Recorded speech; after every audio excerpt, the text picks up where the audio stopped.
वन्दे देवोमापति सुरगुरु वन्दे जगत्कारणं वन्दे पन्नगभूषणं मृगधरं वन्दे पशूनां पतिं वन्दे सूर्यशशाङ्कवनिनयनं वन्दे मुकुन्दं प्रियं वन्दे भक्तजनाश्रयं च वरदं वन्दे शिवं शङ्करं।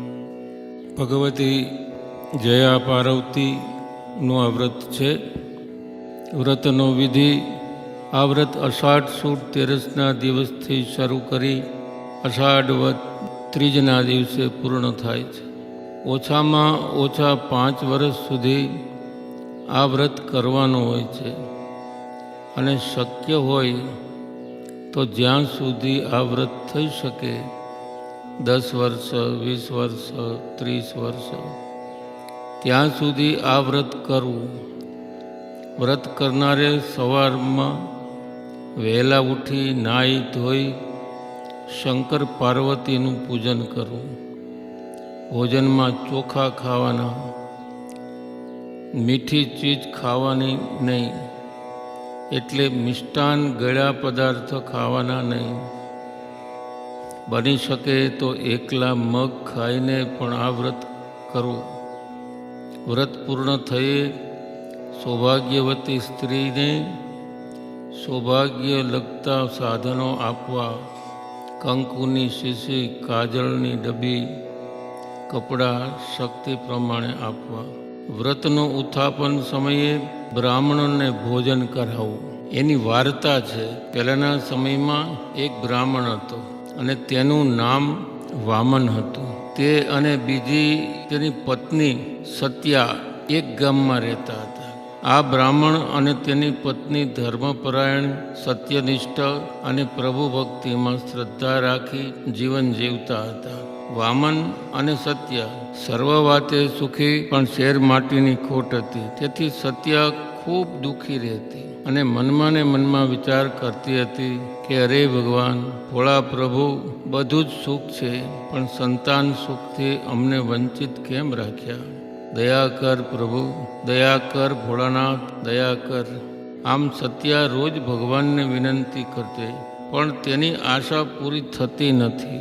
એવામાં એક દિવસ નારાયણ નારાયણ કરતા કરતા તંબુર અને કરતાલ વગાડતા નારદ મુનિ તેને ઘેર પધાર્યા. સત્યા અને વામને તેમને નમસ્કાર કરી નારદજીનું સ્વાગત કર્યું.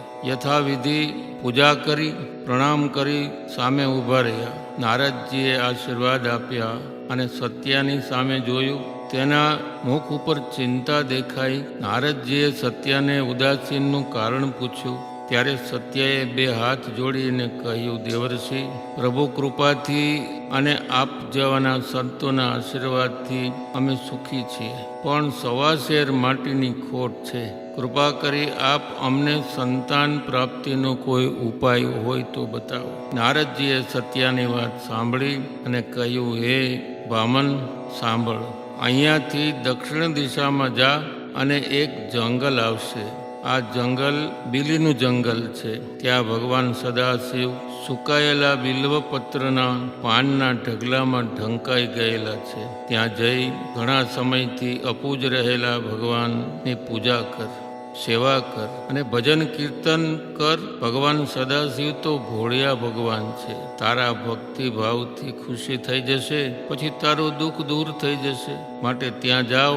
આમ કહીને નારદ તો નારાયણ નારાયણ કરતા કરતા પોતાના માર્ગે ચાલ્યા ગયા. બ્રાહ્મણ અને બ્રાહ્મણી નારદજીના વચનમાં વિશ્વાસ રાખી દક્ષિણ દિશામાં ચાલ્યા જાય છે. ઘણી દૂર નીકળી જતા બિલીનું જંગલ દેખાયું.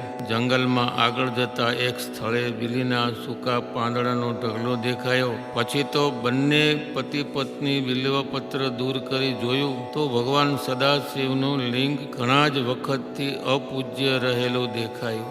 આજુબાજુની જગ્યા સાફ કરી અને એક નાની એવી ઝૂંપડી ઝૂંપડી બાંધીને 2 જણા ત્યાં રહેવાનું રાખ્યું. ખરા અંતકરણથી ભગવાનની સેવા પૂજા કરે.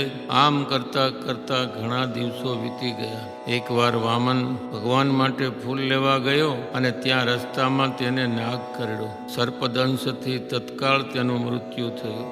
આ બાજુ સત્યા વામનના આવવાની રાહ જોઈ બેઠી હતી. ઘણો સમય વીતી જવા છતાં વામન આવ્યો નહીં. તેથી તેની પત્ની સત્યા તેને શોધવાને માટે ચાલી. ચાલતા ચાલતા રસ્તામાં જ્યાં વામનનું મૃત્યુ પામીને પડ્યો હતો ત્યાં આવી અને જોયું તો પોતાના પતિનો સર્પદંશથી મૃત્યુ થયું છે. એમ જાણીને સત્યાએ અપાર દુઃખ થયું. એ તો ચોધાર આંસુએ રડવા લાગી. પાર્વતીએ જાણ્યું કે બ્રાહ્મણ પત્ની રડે છે અને પોતાના ભક્તને માથે દુઃખ આવ્યું એટલે ભગવાન શંકરને કહ્યું, પ્રભુ, આપણા ભક્તોના માથે ભીડ પડી છે અને તે મારાથી સહન થતું નથી. માટે ચાલો આપણે તેની પાસે જઈએ અને તેના દુઃખ દૂર કરીએ. આમ કરી પાર્વતી અને ભગવાન શંકર વામન અને સત્યા છે ત્યાં જંગલમાં આવ્યા. મા પાર્વતી અને ભગવાન શંકરને પોતાની સન્મુખ પ્રગટ થયેલા જોઈ સત્યા એકદમ ઊભી થઈ ગઈ.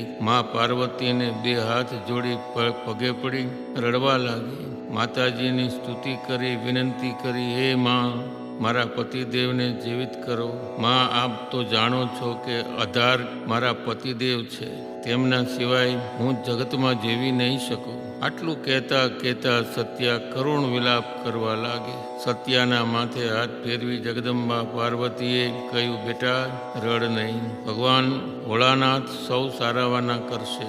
આમ કરીને તેણે વામનને નિર્જીવ દેહ પર હાથ ફેરવ્યો અને તુરત જ વામન આળસ મરડીને ઊભો થયો. જ્યાં તેની નજર શંકર પાર્વતી ઉપર પડી કે તેઓ તેમના પગમાં પડી ગયા. સાષ્ટાંગ દંડવત પ્રણામ કર્યા. પાર્વતીજીએ અને શંકર ભગવાને બંને પતિ પત્નીને આશીષ આપ્યા. બોલ્યા, તમારું કલ્યાણ થાવું અને તમારા બંનેની અપૂર્વ ભક્તિથી પ્રસન્ન થયા છીએ. માટે હે બ્રાહ્મણ, હે સત્યા, તમે કંઈક વરદાન માગો. બોલો, શું જોઈએ? સત્યા બોલી, માતાજી, આપની દયાથી દરેક પ્રકારનું સુખ છે, માત્ર સંતાન સુખથી વંચિત છીએ. કૃપા કરી અમારે ત્યાં પુત્ર પ્રાપ્તિ થાય તેવું વરદાન આપો. પાર્વતીજીએ સત્યાને કહ્યું કે પુત્ર સુખ મળે, પણ જો હું કહું તેમ કરો તો અવશ્ય તમારી મનોકામના પૂર્ણ થાય. માતાજીનું કહેવું સાંભળીને સત્યા બોલી, માં, આપ જેમ જેમ કહેશો તેમ કરવા તૈયાર છો, માટે કૃપા કરી આપ કહો. પાર્વતીજીએ સત્યાને કહ્યું, તો સાંભળ. આ આવે તે અષાઢ માસની સુદ તેરસના દિવસથી મારું જયા પાર્વતીનું વ્રત કર તો તારી આશા પરિપૂર્ણ થશે. અષાઢ માસની સુદ તેરસથી વ્રત લેવાનું. પછી અષાઢ વદ ત્રીજને દિવસે આ વ્રતનું ઉજવણું કરવાનું. 5 દિવસ સુધી એકટાણું કરવાનું.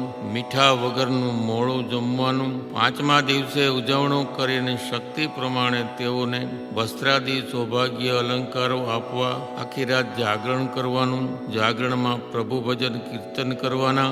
આમ આ વ્રત વિધિ પ્રમાણે શ્રદ્ધા અને વિશ્વાસથી કરવું. જેના પ્રભાવથી સૌભાગ્ય અખંડ રહે છે, પુત્ર પ્રાપ્તિ થાય છે અને સુખ તથા શાંતિથી બાકીનું જીવન પસાર થાય છે. આટલું કહીને માતાજી અંતર્ધ્યાન થઈ ગયા. વામન અને સત્યા તો માતાજીએ બતાવેલ ઉપાય સાંભળીને ખુશખુશાલ થતા પોતાના ઘેર પાછા ફર્યા. પછી તો અષાઢ મહિનો આવ્યો અને અંજવાળી સુદ તેરસ પણ આવી અને સત્યાએ પાર્વતીજીને બતાવ્યા પ્રમાણે વ્રતનું ઉજવણું કર્યું. સૌભાગ્યવતી સ્ત્રીઓને જમાડી વસ્ત્રો તેમજ સૌભાગ્ય ચિહ્નો આપ્યા. આમ વ્રતના પ્રભાવથી વ્રતના ફળ સ્વરૂપે 9 માસ પછી સત્યાને પુત્ર અવતર્યો. આથી બંને પતિ પત્ની ખુશીનો કોઈ પાર ન રહ્યો અને પછી ભગવાનનું સ્મરણ કરતા કરતા આનંદથી રહેવા લાગ્યા. પોતાના બાળકને જોઈ આનંદથી બાકીનું જીવન પસાર કરવા